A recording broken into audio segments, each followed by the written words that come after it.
Et salut, salut! Ça faisait un petit moment que j'avais pas fait de vidéo. C'est le moment de rattraper un petit peu ce retard. Je vais te parler de mon dernier craquage en date, puisque je me suis offert le tout dernier iPad Pro. Alors cet iPad Pro, avec un écran d'une taille de 10 pouces, il a été déjà testé en long, en large et en travers. Je vais pas refaire un test, un unboxing ou je ne sais trop quoi. En revanche, ce qui m'intéresse, c'est de causer 2 secondes de l'usage que l'on peut en faire, parce que moi, je suis en train de découvrir un truc qui me m'étonne moi-même. J'ai toujours été un accro au clavier depuis mes tout débuts dans l'informatique. Ça a vraiment été mon point d'entrée principal. Et pour la première fois, j'avais déjà essayé des iPads, hein, mais là, pour la première fois, c'est en train de devenir mon device principal. Pas le seul, parce que il y a pas mal de choses que je peux pas faire avec encore, mais je dois bien admettre qu'on arrive à une situation où c'est suffisamment intéressant pour pouvoir en faire quelque chose de productif, d'utilisable et voire même de plus agréable souvent qu'un ordinateur. Alors du coup, je vais te raconter un petit peu l'usage que je peux en faire avec différents cas pour réaliser que cet iPad est vraiment, à mon avis, un gros gros pas en avant de la part d'Apple, même si au final ça n'est qu'une mise à jour incrémentale. C'est juste la même chose que l'iPad Pro précédent, mais avec un meilleur écran, avec l'écran un peu plus grand, etc. Alors déjà pour préciser, je fais ce test avec une version bêta privée d'iOS 11 qui est à peu près indispensable, je pense, pour pouvoir exploiter utilement les différentes particularités de cet iPad. Alors c'est une version qui a encore pas mal de bugs, puisque c'est une des toutes premières bêtas données à disposition des développeurs. Mais bon, il y a quand même un certain nombre de choses intéressantes, suffisamment pour qu'on en cause un petit peu. Et juste pour t'illustrer que c'est pas toujours rose, impossible à la fois d'afficher l'appli Note et l'appli Photo. Ça fonctionne quand on prend des photos, mais quand on prend des vidéos, ça fait des trucs bizarres. Bon, je pense que ça fait partie des bugs qui vont être résolus, mais c'est pas encore gagné là-dessus. Ce qui, je pense, après y avoir réfléchi quelques jours, m'amène à utiliser principalement l'iPad depuis quelques jours, c'est qu'il est d'une efficacité et d'une rapidité étonnante. Même quand on a l'habitude d'un ordinateur assez rapide, tout est instantané. Et rien que ça, en fait, ça fait pas mal la différence.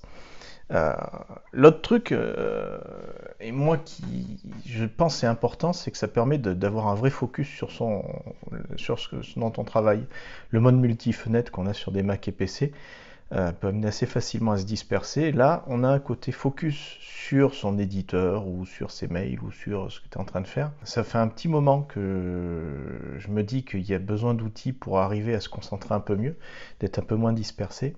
Et finalement, le fait d'utiliser une tablette qui a le défaut de ne pas afficher plusieurs fenêtres, en fait, ça peut s'avérer être une qualité assez intéressante. Je me souviens que Steve Jobs, quand il présentait le concept de l'iPad, faisait le parallèle avec la notion de camion pour comparer avec les micro-ordinateurs. Il disait qu'au début, aux États-Unis, dans les années avant la Seconde Guerre mondiale, tous les gens avaient des pick-up, des camions, des trucs très utilitaires. Et il disait qu'après, on a été amené à créer d'autres types de voitures, des berlines pour pouvoir mieux circuler en ville, des routières pour mieux aller sur la route, des cabriolets pour profiter du soleil, etc. etc. Ça n'a pas empêché les camions de continuer à exister, mais que chaque voiture se destinait à un usage un peu particulier, avec certaines voitures qui étaient un peu plus généralistes que les autres pour pouvoir faire un peu tout et n'importe quoi. Et en fait, c'est ce qui se passe avec l'iPad. Ça remplace pas forcément le camion, avec beaucoup de guillemets, qui est l'ordinateur. Il y a plein d'usages qu'on peut pas trop faire avec un iPad. En fait, le truc qui est très bizarre dans ma tête, ça me fait vraiment curieux, hein, parce que moi je suis vraiment un gros habitué aux ordinateurs, c'est que je suis en train de réaliser que j'utilise l'iPad principalement, et quand j'utilise l'ordinateur, j'ai l'impression que je suis en train d'utiliser mon iPad, mais avec plus de complexité, et quand j'utilise mon téléphone, j'ai l'impression d'utiliser mon iPad en plus petit. Donc c'est très symbolique du truc, c'est que la tablette est en train de devenir le point principal de mon travail. Un autre truc, moi, que je trouve intéressant en termes d'organisation, c'est que ça permet de faire un focus sur des usages spécifiques. Et ça, c'est peut-être un conseil que je peux te donner, c'est un conseil que je donne à certains de mes clients avec qui on cause organisation. C'est pour, encore une fois, éviter de se disperser, puis aussi pour avoir un travail un peu plus efficace, c'est de faire en sorte que, suivant les usages, on soit amené à utiliser tel ou tel autre device. Alors ça peut paraître bizarre dans une période où le cloud permet de tout synchroniser entre tous les périphériques. Et moi je trouve que ça a un intérêt de se dire que par exemple les réseaux sociaux sont uniquement sur tel périphérique et pas sur les autres. Ça permet au moins de se focaliser sur les périphériques où ils ne sont pas. Les mails que là-dessus et pas ailleurs. Bon, ça n'empêche pas d'avoir une synchro et de pouvoir répondre ou lire ses mails avec le device qu'on a sous la main, mais de s'organiser de manière à avoir des usages spécifiques à chacun des outils, à chacun des objets que l'on a à sa disposition. Déjà, ça répond mieux à la question de certains qui ont pas trop envie de se disperser, qui ont besoin de simplicité, qui ont besoin de ne pas apprendre 10 trucs à la fois.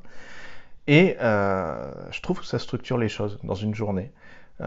Pour donner un exemple, moi qui bosse en freelance et qui donc doit, comme tous les freelances, gérer le souci majeur d'avoir le boulot qui t'envahit tout le temps, et ben si le développement informatique, qui est une de mes activités principales, je le fais que sur l'ordinateur, et le fait qu'à côté, l'iPad est le truc que j'utilise quand je veux traîner sur mon canapé, forcément, du coup, je ne vais pas développer pendant que je suis sur mon canapé. Quelque part, ça structure ma journée. Et le fait de le faire par des outils et pas par des règles qu'on essaye de s'imposer et puis qui débordent très rapidement, ça, je trouve que c'est un concept assez intéressant. Il faut voir l'iPad non pas comme le device ultime, mais comme un device qui a ses particularités, qui sont plutôt intéressantes pour certaines.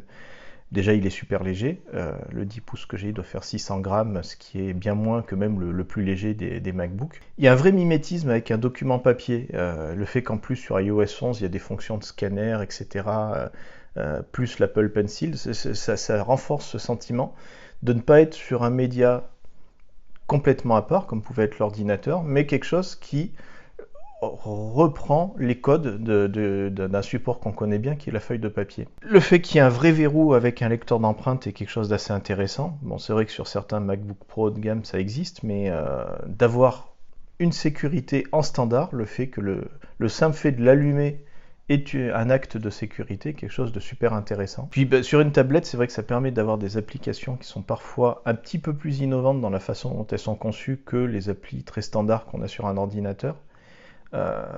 Tout simplement parce que ça aussi Jobs, il me semble, l'avait expliqué un temps, le fait de changer de paradigme, le fait de changer de base permet d'oser des choses très différentes, alors que sur ordinateur c'est beaucoup plus difficile de migrer les utilisateurs qui ont déjà beaucoup d'habitudes déjà en place. Le fait d'avoir un vrai appareil photo aussi, sur le Mac on a une webcam, mais bon on ne peut pas prendre de photos avec ni quoi que ce soit.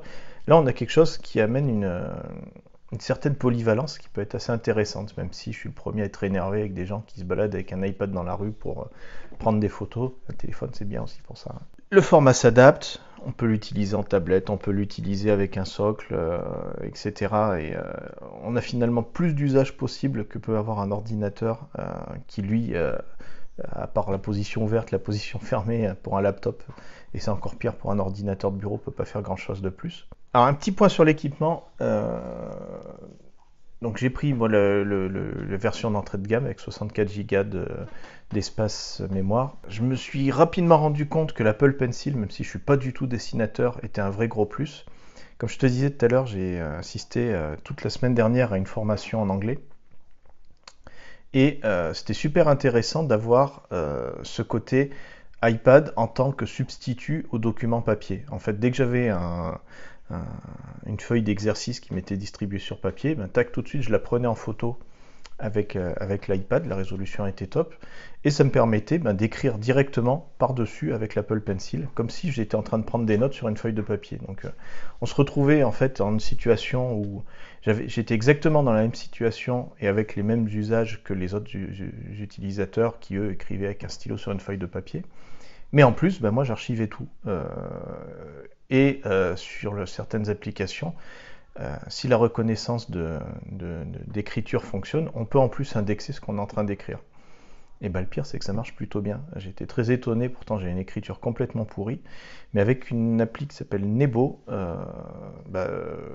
à peu près tout a été indexé, ce qui permet ensuite de pouvoir faire des recherches sur le texte les notes que tu es en train de prendre avec un bout de papier. J'ai pris une smart cover très basique pour pouvoir le protéger, le positionner, comme c'est le cas aujourd'hui, à peu près à la verticale.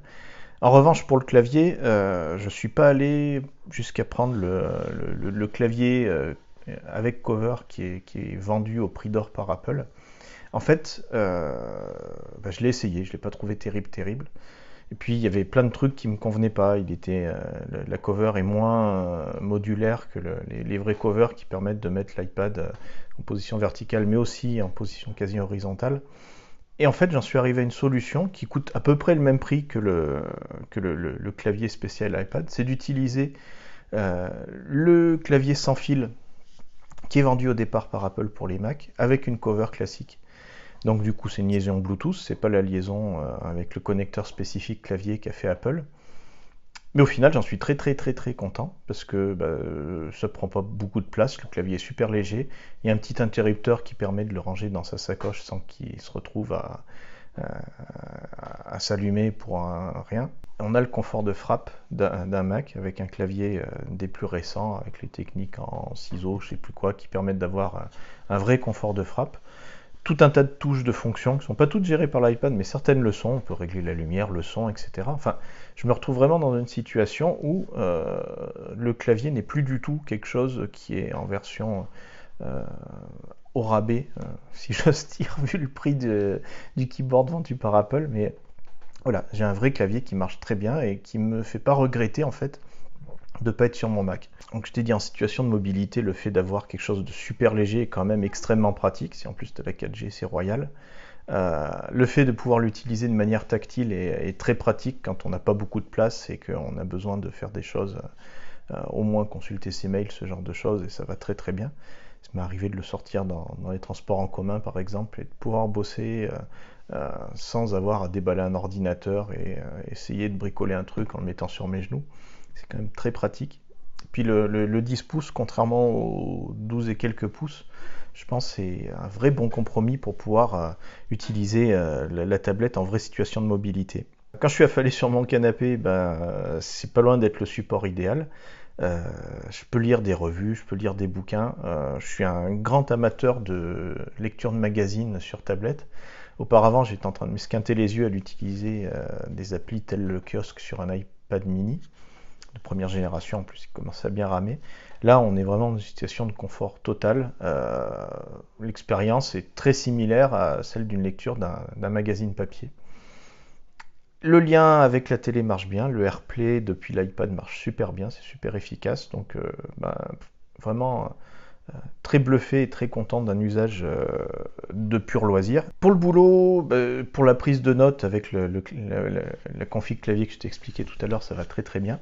Un truc qui est peut-être un détail, mais qui en fait est une vraie grosse évolution dans la façon dont je bosse avec l'iPad, c'est dans les réunions.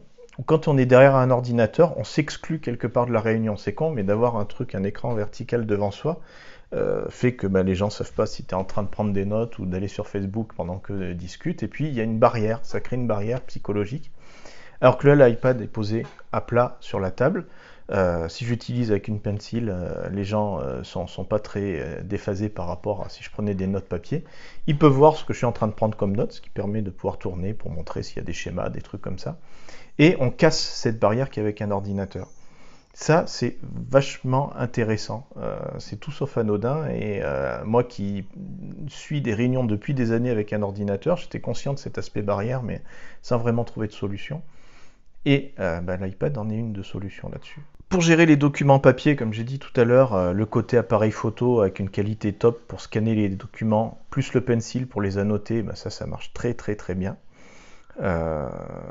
On scanne, on remplit, on signe et hop, on transfère un PDF ou on l'imprime direct. Ça va très bien, c'est très naturel. Et puis il y a ce côté où vu que la tablette a le format d'une feuille de papier, on a quelque chose qui est, je pense, très intuitif, y compris pour des gens qui sont un peu intimidés par l'informatique. Dans les trucs qui ont causé plus soucis, c'est un gros classique, mais la gestion des fenêtres. Quand on veut scinder avec une application qu'on n'avait pas lancée au préalable, c'est pas simple, il y a un schéma très précis à suivre. Il faut sortir de là où on est, aller sur le bureau, lancer l'application, puis sortir de l'application, revenir sur la première, afficher le petit dock en bas et ensuite on peut scinder. J'espère qu'ils vont améliorer un peu les choses parce que ça pour le coup c'est pas du tout intuitif. Et puis le gros truc, c'est que la gestion de fichiers, même s'il y a une appli qui s'appelle Files, bah, c'est pas ça du tout encore. Sur des trucs tout cons, bah, j'ai été complètement bloqué. La seule fois où j'ai dû ressortir l'ordi pour faire un truc que j'arrivais pas à faire sur l'iPad, c'était sur de la manipulation de fichiers. J'avais quelque part dans le cloud un fichier qui était zippé. Et à l'intérieur, en fait, j'avais un zip avec mes clés que j'utilise pour pouvoir me connecter en SSH sur des serveurs, bon, peu importe. Et vu que c'était dans un zip, c'était un fichier qui n'était pas étiqueté comme un fichier texte, ben, j'ai jamais réussi à l'ouvrir.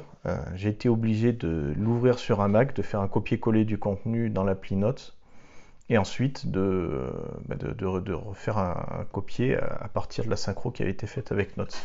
Une de mes surprises, c'est qu'on peut développer avec un iPad.